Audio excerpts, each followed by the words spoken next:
नमो अरिहन्ताणं नमो सिद्धाणं नमो आयर्याणं नमो वज्रायाणं नमो लोये सबसाहुरम्।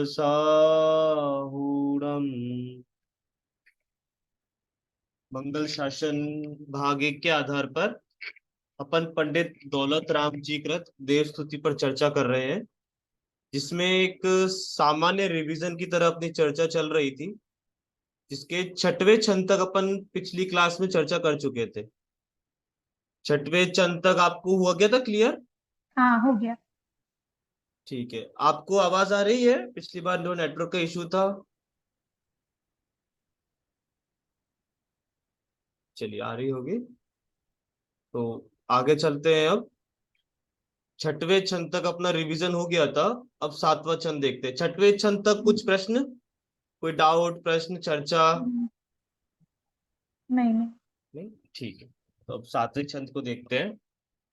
तुम शासन से अमेय जीव, शिव गए जाहि जेहे सदीप। तुम शासन, तुम यानी अरविंद भगवान जिनकी स्तुति कर रहे हैं, उनके शासन यानी उनके राज्य में।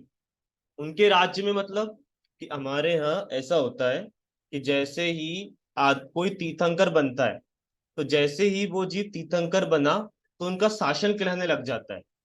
और वो शासन कब तक कहलाता है? कि जब तक अगली चौबीसी का अगला कोई तीर्थंकर नहीं बन जाए। जैसे फॉर एग्जाम्पल आदिनाथ भगवान तीर्थंकर, जैसे ही तीर्थंकर बने तो वैसे ही आदिनाथ भगवान का शासन चालू हुआ। और वो कब तक चला? कि जब तक अजितनाथ भगवान तीर्थंकर नहीं बने।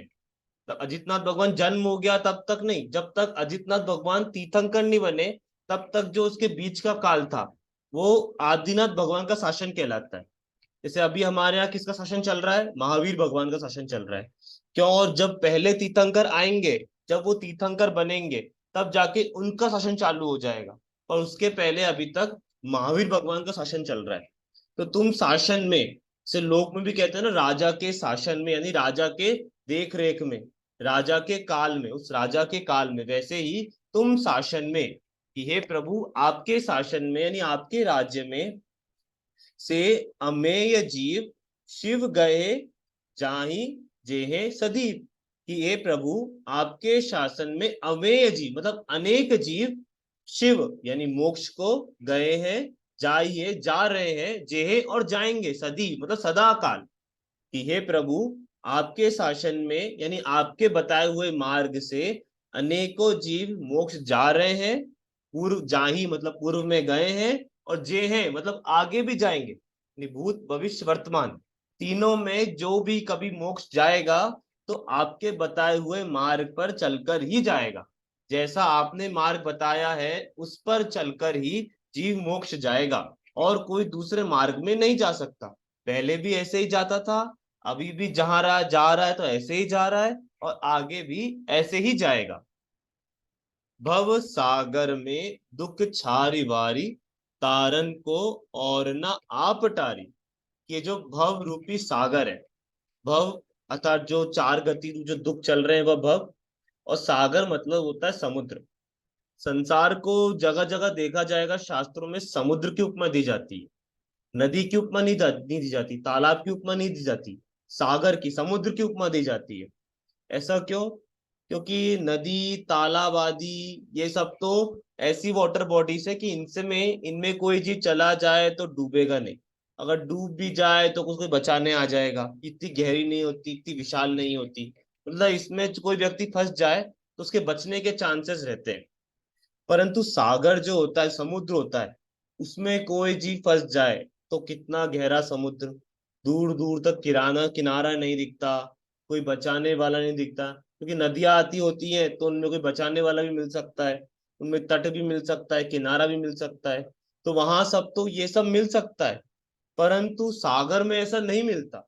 सागर गहरा सागर, अनेकों उसमें जीव रह रहे हैं। नदी आदि में ऐसे भयंकर जीव नहीं रहते। जो भी मांसाहारी मछली आदि होती हैं वह तो समुद्रों में ही पाई जाती हैं, नदियों में नहीं पाई जाती। तो वह समुद्र सागर जो ऐसे भयंकर जानवरों का गण है कि जिसमें जो इतना गहरा है कि उसकी नाप नहीं सकते, जो इतना गहरा है कि उसकी नाप कर नहीं सकते, कोई उसमें खो जाए तो मिल नहीं सकता। तो इसलिए भव को सागर की उपमा दी थी है कि सागर में कोई फंस जाए तो पार कैसे निकले, वहां कोई नौका नहीं दिखे, कोई किनारा नहीं दिखे, तो ऐसे ही सागर से कैसे पार निकाला जाए। तो इसलिए भव साभव को, जो चार गति रूप भव रहते हैं, इनको जगह जगह पर शास्त्रों में सागर की उपमा दी जाती है। तो ऐसे भव सागर में दुख छारी वारी, कि ऐसे भव सागर में दुख छार वारी, छार मतलब होता है पानी, कि ये भव रूपी सागर है वो कौन से पानी से भरा हुआ है, दुख रूपी पानी से भरा हुआ है। तो ऐसे दुख रूपी सागर से, दुख रूपी पानी से भरे हुए सागर में फंसा हुआ हूं, तो कौन बचाएगा, कि तारन को और न आप टारी, तारन को यानी तारने को यानी बचाने के लिए, और न आप, आपके अलावा टारी कोई भी नहीं है।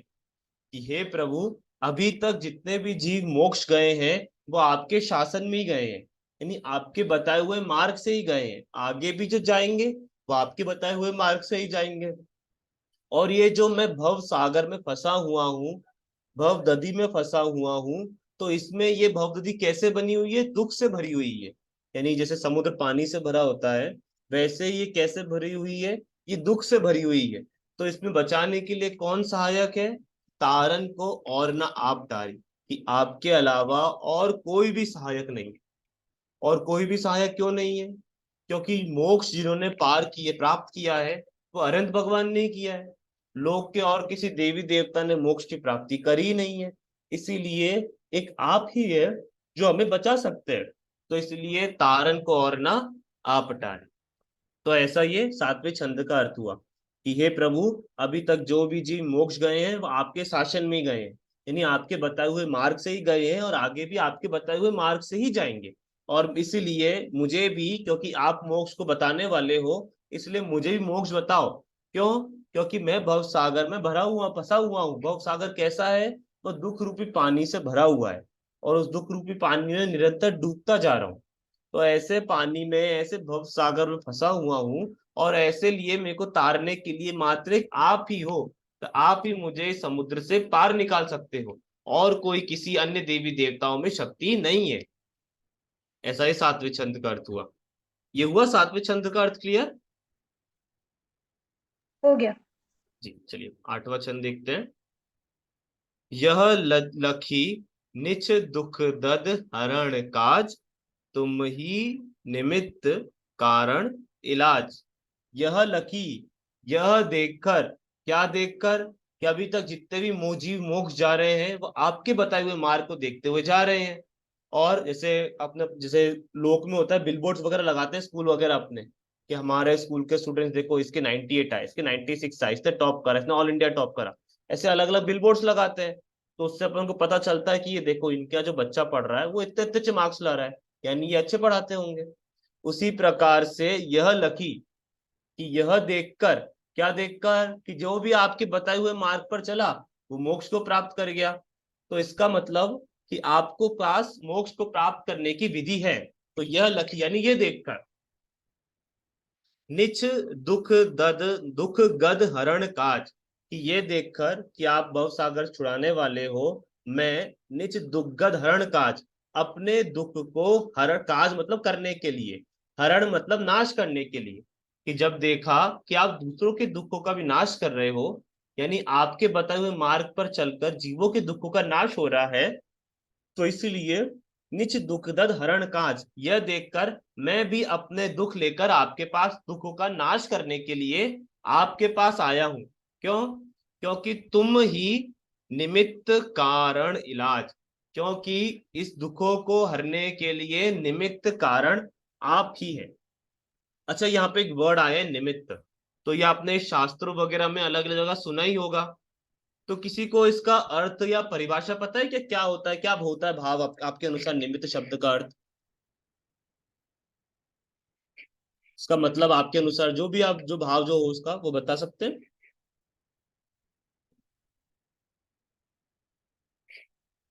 चलिए, निमित्त शब्द, हाँ कुछ कह रहे हैं। नहीं समझ नहीं, एक्चुअली समझा नहीं पा रही हूँ। अच्छा, नहीं, कुछ भी आप अपने शब्दों में बोल सकते हैं, शास्त्र की परिभाषा की जरूरत नहीं है। निमित्त शब्द से आप क्या समझते हैं?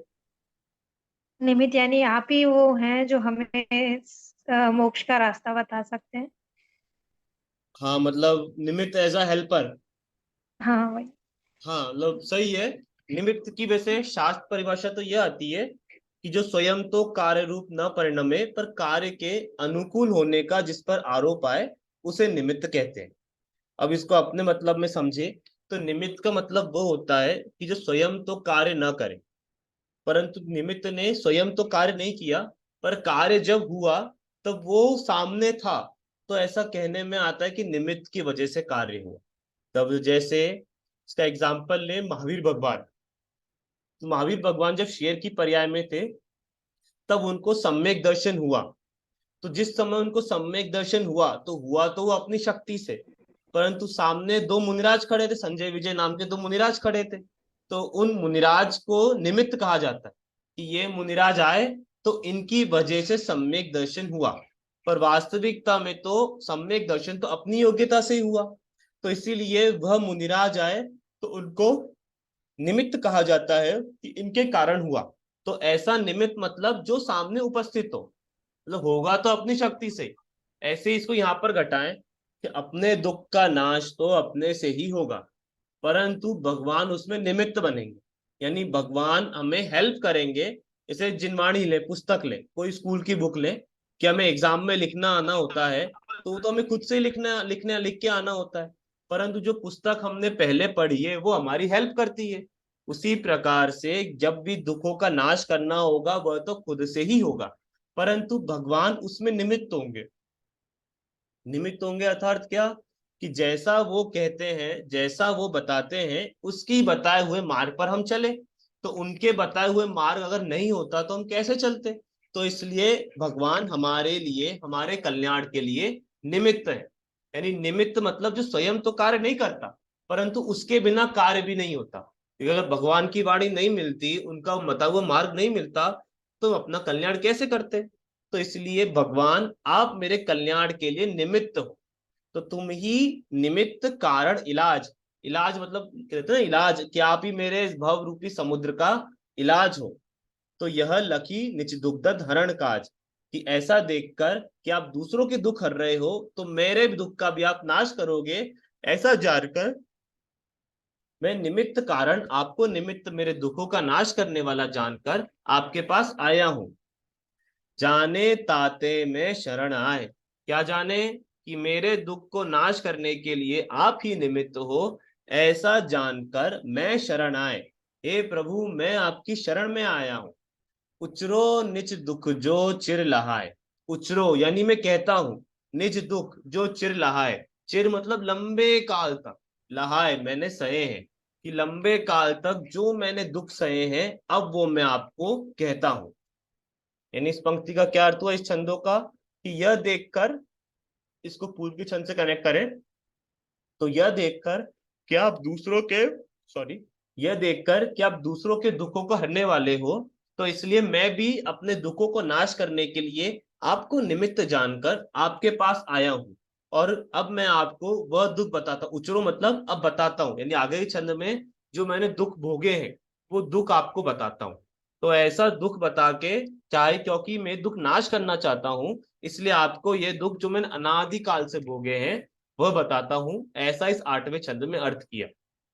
ठीक है, हुआ ये आठवां छंद क्लियर? हाँ हो गया। हम्म। अच्छा, एक ये शायद अपने चर्चा करी थी पहले कि भगवान को दुख क्यों बताते हैं। भगवान को तो वैसे पहले से ही पता है, वो तो सर्वज्ञ है। तीन लोग, तीन काल की समस्त बातें एक साथ एक समय में जानते हैं। तो ऐसा क्यों होता है, भगवान को अपन दुख क्यों बताते हैं? और ऐसा अपन यहाँ नहीं बताते, अपन पूजा वगैरह भी करते हैं, तो वहां भी कहते हैं अनादिकाल से जग में स्वामी। तो भगवान को तो ये सब पता ही है ना, फिर भी क्यों बताते हैं? कुछ आप क्या लगता है क्यों बताते हैं भगवान को दुख?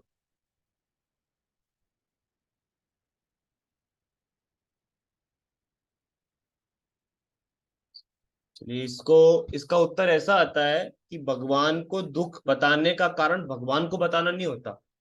भगवान को दुख बताने का कारण ये होता है कि हमें रियलाइज होए कि हमारे पास ये दुख है। क्योंकि जब तक हमें लगेगा ही नहीं कि हमारे पास ये दुख है, तब तक उनको हटाने का प्रयास ही कैसे करेंगे। जैसे अपना कोई कपड़ा है, उस वो गंदा हो गया है, और मानो एक कपड़े में साइड में एक फ्लावर की डिजाइन बनी है, और उसी साइड में एक धूल लगी है। तो फ्लावर की डिजाइन तो कपड़े की है, ये अपन जानते हैं। पर अगर अपन ऐसा मानने लगे कि ये जो गंदगी लगी है ये भी कपड़े की है, तो उसको हटाने का प्रयास ही क्यों करेंगे। तो इसीलिए अपन को यह पता चले, ये रियलाइज होते जाए कि संसार में रहकर अपन दुखी ही है, ऐसा रियलाइज होते जाए, इसीलिए ये भगवान को दुख बताते हैं। मतलब भगवान को दुख बताने का रीजन भगवान को दुख बताना नहीं होता। भगवान को दुख बताने का रीजन ये होता है कि हमें रियलाइज हो कि हम दुखी हैं। अगर हमें लगेगा ही नहीं हम दुखी हैं, तो ये पढ़ने का, ये स्वाध्याय करने का, ये ध्यान आदि करने का, आत्मा को जानने का प्रयास ही क्यों करेंगे। तो इसीलिए ये जो पूजा आदि में दूसरी दूसरी जगह जहां पर भी अपन दुख सुनाते होते हैं ना भगवान को, सिर्फ एक भक्ति भी हमारी दीन तड़ी सुन बीनती, तो वहां पर वो भगवान को दुख सुनाने का उद्देश्य नहीं रहता। पर उद्देश्य ये रहता है कि हमको रियलाइज हो कि हमको ये दुख है, क्योंकि अगर रियलाइज ही नहीं होगा तो वो नाश करने का प्रयास कैसे करेंगे। तो इसीलिए यहाँ पर उचरो निज दुख जो, तो भगवान को दुख नहीं बता रहे हैं, वो स्वयं को ही बता रहे हैं, स्वयं को ही रियलाइज करवा रहे कि मेरे को ऐसे दुख है। ठीक है आगे। मैं भ्रम्यो अपनियो विसरिया। कैसे कैसे कैसे दुख है। मैं भ्रम्यो अपनियो विसरिया, कि मैं यानी मैं जीव, दौलत राम जी नहीं, मैं जीव। मैं शब्द आए ना तो वहां पे ये मत समझना कि तीसरे की बात कर रहे हैं। मैं यानी मैं जीव। मैं भ्रम्यो यानी मैं भटका। किस कारण भटका। अपनियो विसरिया, अपना स्वरूप भूलने के कारण। मेरा स्वरूप कैसा है। अच्छा, क्या हूं मैं, जीव हूं कि पुद्गल हूं, शरीर हूं। जी वो। हाँ। तो मैं अपना स्वरूप ऐसा भूलने के कारण, विसरी, विसरना मतलब भूलना, मैं अपना स्वरूप ऐसा भूलने के कारण मैंने क्या किया। अपनाए विधि फल पुण्य और पाप, कि अपना स्वरूप भूलने के कारण जो भी पुण्य पाप के जैसे संयोग मिले, उन सबको मैं अपना मानते गया। मतलब ज्ञानी और अज्ञानी में कहाँ डिफरेंस आ जाता है। मतलब बस इसी पॉइंट पर डिफरेंस आता है कि पुण्य और पाप के संयोग अज्ञानी को भी आते हैं और ज्ञानी को भी आते हैं। परंतु पुण्य और पाप के संयोग में ज्ञानी ये नहीं मानता कि ये मैं कर रहा हूं या ये मेरे हैं। और अज्ञानी कोई अच्छा संयोग मिल जाए तो वाह मैंने किया, कोई बुरा संयोग मिल जाए तो ये क्यों हो गया। तो ऐसा अच्छे संयोग में तो मान करने लग जाता है, और बुरे संयोग में द्वेष करने लग जाता है। जबकि ज्ञानी जीव दोनों ही संयोग में समान रूप से रहता है। ने मुनिराजों को ही देख लेना। वो यशोधर मुनिराज की कथा सुनी हो, तो राजा श्रेणिक ने सर्प डाला और रानी चेलना के निमित्त से सर्प हटा। एक ने उपसर्ग डाला, एक ने उपसर्ग हटाया, और दोनों को ही समान भाव सद्धर्म रस्तु बोला। यानी ज्ञानी जीव के पुण्य पाप के उदय आते हैं, अज्ञानी जीव के पुण्य पाप के उदय आते हैं।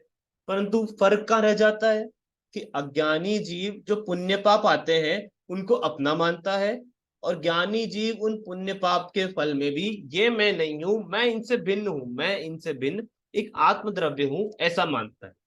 क्योंकि पुण्य पाप क्या है, कर्म है। अच्छा, 8 कर्मों में कौन से कर्म में आते हैं पुण्य पाप। चाय में। पुण्य और पाप 8 कर्मों में से कौन से कर्म में आते हैं, किस कर्म में आते हैं, किस कर्म के भेद है। कषाय में आएंगे क्या? ये जैसे, अच्छा जैसे वेदनीय कर्म है, वेदनीय कर्म के 2 भेद होते हैं, एक साता वेदनी और एक असाता वेदनी। उन्हीं का पर्यायवाची नाम है पुण्य और पाप। यानी वेदनीय कर्म के 2 भेद होते हैं, एक साता वेदनीय उसका मतलब होता है पुण्य, एक असाता वेदनीय उसका मतलब होता है पाप। तो ये जो पुण्य और पाप है ये क्या है, ये कर्म है। और कर्म तो है, पुद्गल है, और मैं कैसा हूं, मैं तो जीव हूं। तो इससे प्रूव हो गया कि पुण्य और पाप मेरे नहीं है। तो ऐसा ज्ञानी जीव मानता है। और अज्ञानी जीव जो भी पुण्य और पाप का उदय आए, अब हमें ही देख लेना, कोई बढ़िया पुण्य का उदय आ जाए तो हम खुश होने लग जाते हैं, कोई पाप का उदय आ जाए तो दुखी होने लग जाते हैं। और ये इस तरफ कोई ज्ञानी जीव होए जिसने ये रियलाइज कर लिया है कि पुण्य पाप उदय वाला मैं नहीं, तो वह ना सुखी होता है ना दुखी होता है। तो इसी कारण कि बाहर के पुण्य पाप के फल को मैं अपना मानता था, मैं भ्रम्यो, इसी कारण मैं भटका। और क्या किया मैंने कि निज को पर को करता पिछान, पर में अनिष्टता इष्ट ठान। कि साथ में क्या क्या भूल करी, कि अपना स्वरूप भूला, पहला।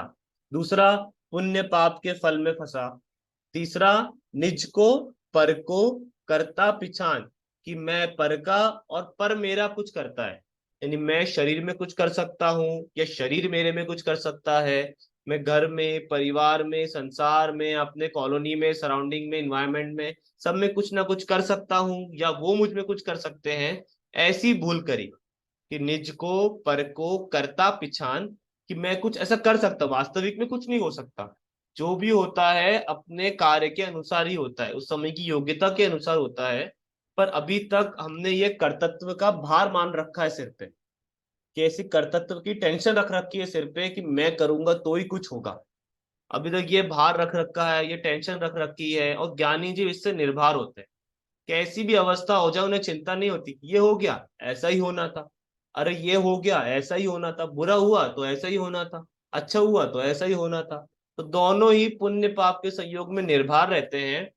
और हम क्या मानते रहते हैं कि मैं कुछ कर देता, मैं ऐसा कर देता तो ऐसा हो जाता, मैं ये कर देता, इसको मैं इस तरह से करता तो और अच्छा हो जाता। तो ऐसे निज को पर का करता पिछान, इस भूल के कारण। और पर में अनिष्टता इष्ट ठान। और क्या करा, अनिष्ट मतलब होता है बुरा, और इष्ट मतलब होता है अच्छा। कि मैंने पर में अनिष्टपना और इष्टपना माना। तो ऐसे अनिष्टपना इष्टपना मानने के कारण अब इन चार में चार फेज में चार चार भूल बताई। पहली, मैं भ्रम्यो अपन को विसरिया, कि मैंने अपना स्वरूप भूला। दूसरा, अपनाए विधि फल पुण्य पाप, और जो पुण्य पाप के उदय आए उनको अपना माना।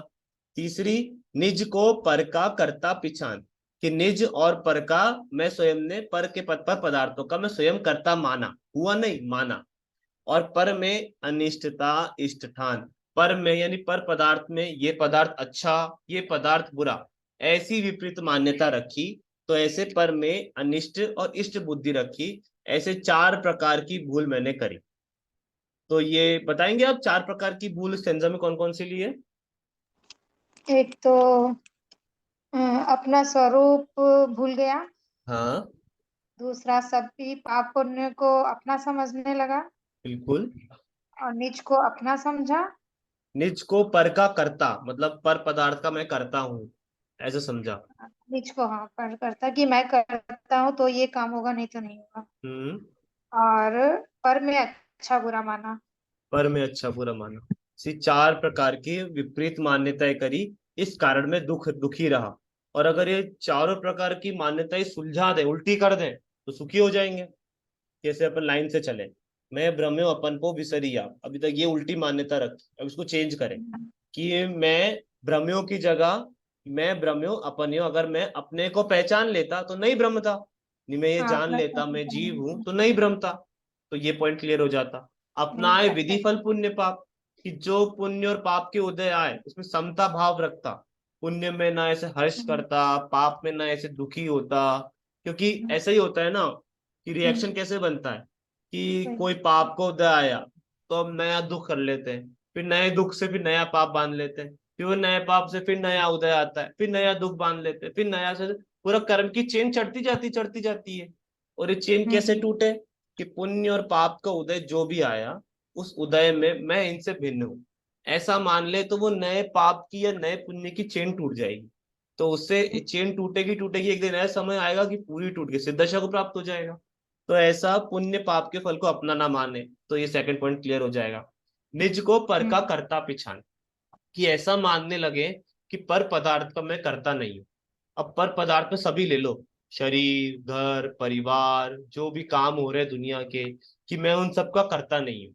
तो ऐसा मानने से ये आत्मा की पहचान तो होगी ही होगी, साथ में इसके हेल्थ बेनिफिट भी खूब है, जो टेंशन बीपी आदि बीमारियां होती सब चले जाएंगी। अगर ये मानने हम्म, लगे कि जो भी हो रहा है सब अपने अनुसार हो रहा है, मैं कुछ नहीं कर रहा, तो फिर किस बात की टेंशन, किस बात की चिंता करना?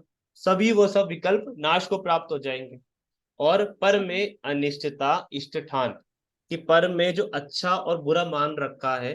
क्योंकि कोई भी छह द्रव्य होते हैं, जीव, पुद्गल, धर्म, धर्म, आकाश, काल, उसमें कोई भी द्रव्य का नाम अच्छा या कोई भी द्रव्य का नाम बुरा तो है नहीं। यानी अच्छे बुरे नाम की कोई चीज होती ही नहीं है। कोई चीज वही अच्छी लगती है, कभी वही चीज बुरी लगती है। ठंडियों में पंखा अच्छा नहीं लगता, गर्मी में पंखा अच्छा लगता है। तो यानी कोई अच्छे बुरे नाम की चीज नहीं होती, वो अपनी मान्यता में मानते रहते हैं। अगर वैसा ना माने तो ये भूल भी चली जाए। तो ऐसा ये अपना नौवां स्टेंजा हुआ। अगला लेते हैं। आकुलित भयो अज्ञानधारी, कि और कैसा आकुलित भयो अज्ञानधारी, जो मृग मृग तृष्णा जानिवारी। कि और में कैसा हुआ? आकुलित हुआ। किस कारण? अज्ञान को धारण करने के कारण। ये अज्ञान क्यों हुआ? ऊपर के स्टेंजा पे चले। ये चार प्रकार की भूल हमने करी, इस कारण में अज्ञानी रहा। और अज्ञानी रहा तो इस कारण आकुलित भी रहा। तो आकुलित भयो अज्ञानधारी, जो मृग मृग तृष्णा जानिवारी। जो मृग ये मृग आकुलित का तृष्णा। मतलब क्या है? हाँ, भैया जी, आकुलित का मतलब क्या होगा? मतलब व्याकुल आकुलित का नहीं? मतलब ये समझे दुखी रहा। अच्छा। कि ठीक है। आकुलित भयो अज्ञानधारी मतलब आकुलता का एक मतलब टेंशन भी होता है, कि मैं टेंशन में रहा। तब टेंशन में रहा, इसको ऐसे समझे कि मैं दुखी रहा। तो ऐसा आकुलित भयो, कि मैं आकुलता में रहा। किस कारण? अज्ञान के कारण। कैसा अज्ञान? कि पर मैं कुछ कर सकता हूँ, इस अज्ञान के कारण आकुलता होती है। पर लोगों में देखा ना, अपन को आकुलता क्यों होती है? कोई पर पदार्थ अपने अधीन नहीं होता, और अपन उसको अपने अधीन चलाना चाहें, और वो उस अनुसार नहीं चले, तो आकुलता होती है। से हम चाहते थे कि ये काम इस टाइम पर हो जाए, पर इस टाइम पर नहीं हुआ, लेट हो गया, तो हमको आकुल तो नहीं लग जाती, टेंशन नहीं लग जाती, अरे ऐसा क्यों नहीं हुआ, ऐसे क्यों नहीं हुआ। तो ऐसी अज्ञानता के कारण, कि पर अच्छा बुरा है, या मैं पर मैं कुछ कर सकता हूँ, इस कारण आकुलता होती है। आकुलता का वैसे एक अर्थ टेंशन भी होता है। और आकुलता का जिनागम में तो पंडित टोडरमल जी ने तो आकुलता का पर्यायवाची दुख ही करा है। उन्होंने ये टेंशन इस शब्द नहीं डाले, उन्होंने तो कहा आकुलता का मतलब दुख। तो ये दुख क्यों हुआ? अज्ञानता के कारण। कैसे? जो मृग मृग तृष्णा जानिवारी। ये मृग मृग तृष्णा मतलब क्या होता है? जैसे एग्जाम्पल आता है, जैसे रेगिस्तान है। रेगिस्तान में कभी कभी ऐसा होता है ना, कि मिराज दिखने लग जाते हैं। जैसे सड़कों पे भी होता है। कभी भी गर्म सड़क हो और अपन उस पर चल रहे हो, गाड़ी पे जा रहे हो, तो आगे वाली सड़क ऐसे दिखने लगती है कि पानी पड़ा हो। वैसे ही हिरण के साथ मृग तृष्णा कहलाती है। कोई प्यासा हिरण हो, वो पानी को ढूंढता ढूंढता ऐसा लगता है कि कोई खाली जगह दिखती है, तो उसे ऐसा लगता है कि वहां पानी है, और वहां पे जाके कूद जाता है, देखता पानी नहीं होता। तो वह कहलाता है मृग तृष्णा। जैसे अपनी पूजन है केवल लवी किरणों की पूजन, तो उसमें भी एक पंक्ति आती है। वह वन में जीवर घूम चुका, कड़ कड़ को जीवर भर देखा, मृग तृष्णा के पीछे मुझको न मिली सुख की देखी। मृग तृष्णा, तो मृग तृष्णा मतलब क्या होता है? कि जहां पे पानी नहीं है, फिर भी हिरण को लग रहा है कि यहाँ पानी है, तो उस तरफ भागता रहता है। तो वैसे ही मेरी भूल रही है। क्या भूल? कि मैंने ये समझा है कि पर पदार्थ में सुख मिल जाएगा, कि मैं पांचों इंद्रिय के भोग भोग लूंगा तो इससे सुख मिल जाएगा, ये पर पदार्थ को भोग लूंगा तो इससे सुख मिल जाएगा। तो जहां पर सुख नहीं है, वैसी मैंने बुद्धि कर रखी है। इस कारण मैं इस आकुलता के कारण वहां पे सुख नहीं मिलता, तो परेशान होता हूँ, दुखी होता हूँ, इस कारण आकुलता करता हूँ। तो जैसे वो हिरण को प्यास में के मारे वो जगह जगह पानी ढूंढता है, उसको जगह जगह पानी दिखने लग जाता है, पर वह पानी नहीं होता, उसी प्रकार से तो वो परेशान होता है। उसी प्रकार से मुझ जीव की दशा हो रही है, कि मैं पर पदार्थ पे सुख ढूंढने ढूंढने जाता हूँ, सुख मिलता नहीं है। तो जैसे वो हिरण परेशान होता है, वैसे ही मैं परेशान होता हूँ। जो मृग मृग तृष्णा जा निवारी। मृग मृग तृष्णा यानी मृग तृष्णा मतलब हिरण की वो झूठी प्यास के कारण, हिरण की वो झूठे इल्यूजन के कारण वह ऐसा प्यासा होता है। वैसे ही मैं आकुलता को प्राप्त करता हूँ। तन परिणति में आपो चितार, कबहू न अनुभवो सपद सार। और क्या किया? कि तन परिणति में, यानी तन मतलब शरीर, परिणति मतलब पर्याय। कि मैं शरीर मोटा हुआ तो मैं मोटा मोटा हो गया, शरीर पतला हुआ तो मैं पतला हो गया, शरीर बीमार हुआ तो मैं बीमार हो गया, शरीर अच्छा स्वस्थ है तो मैं अच्छा स्वस्थ हूँ। इस प्रकार तन की परिणति, परिणति मतलब होती पर्याय, चेंजेस। कि तन के चेंज में कुछ चेंज हुआ तो मुझ में चेंज हुआ, ऐसा मानने लगता है। मतलब जिनागम बहुत इजी है, बहुत सरल है, मात्र इतना भेद विज्ञान हो जाए कि मैं शरीर नहीं हूं, तो जितने भी शास्त्र लिखे गए सबका सार अपन ने पढ़ लिया। त्रियंशों क्या होता है? त्रियंशों को यही तो होता है। मात्र ये पता चल जाता है, मतलब त्रियंशों को, मतलब उस शेर की विचार करें, कि उस शेर को सात तत्व के नाम भी नहीं पता, छह द्रव्य के नाम भी नहीं पता। सामने दो मुनिराज खड़े, वो भी कौन, वो भी नहीं पता।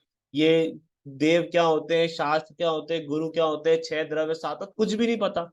पर फिर भी कम्युनिकेशन कैसे हो जाता है कि बस इतना पता चल जाता है कि ये शरीर है, वह शरीर में नहीं हूँ। ये जो भार के संयोग है वह मैं नहीं हूं, मैं एक आत्मद्रव्य हूं। इतना विचार हो जाए, इतना पता चल जाए, तो बस उस जीव को जिनागम जिन धर्म मिल गया। तो अभी तक क्या भूल कर रहे हैं कि तन परिणति में आपो चितार, कि तन में शरीर में अपनापन मान रहे हैं। और इसी कारण कबहू न अनुभवो, इस कारण कभी नहीं अनुभव किया स्वपद सार, अपने आत्मा को। क्योंकि अभी तक शरीर को ही आत्मा मान के संतुष्ट होके बैठा है, तो मैं आत्मा शरीर से कुछ अलग हूं, ऐसा नहीं माना, और इस कारण आकुलता को ही प्राप्त करता रहा। ऐसा इस 10वें छंद का अर्थ हुआ। हुआ ये भी क्लियर?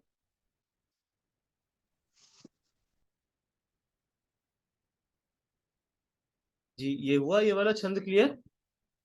हो गया। ठीक, ठीक है। अब अब समय हो गया है, तो अगला छंद हाँ लेना। हाँ, अगला छंद लेना है कि अगली कक्षा में ले आओ? अगली कक्षा में ले लीजिए, कोई बात नहीं, वैसे भी वो सब चलेगा। हाँ, आज समय आजकल तो आज लेट भी हो। एक ही जन आई थी, वो भी चली गई। जी। हाँ ठीक। कह रहे एक जनी आई थी, वो भी चली गई। हाँ, उनका कुछ नेटवर्क का इशू रहता है। हाँ, तो रहने ठीक है, दीजिए अब क्या। हाँ, अगली कक्षा में ले लेंगे। ठीक। बोलिए जिनवाणी माता की जय। जय जय जी। जिनेन्द्र। जय।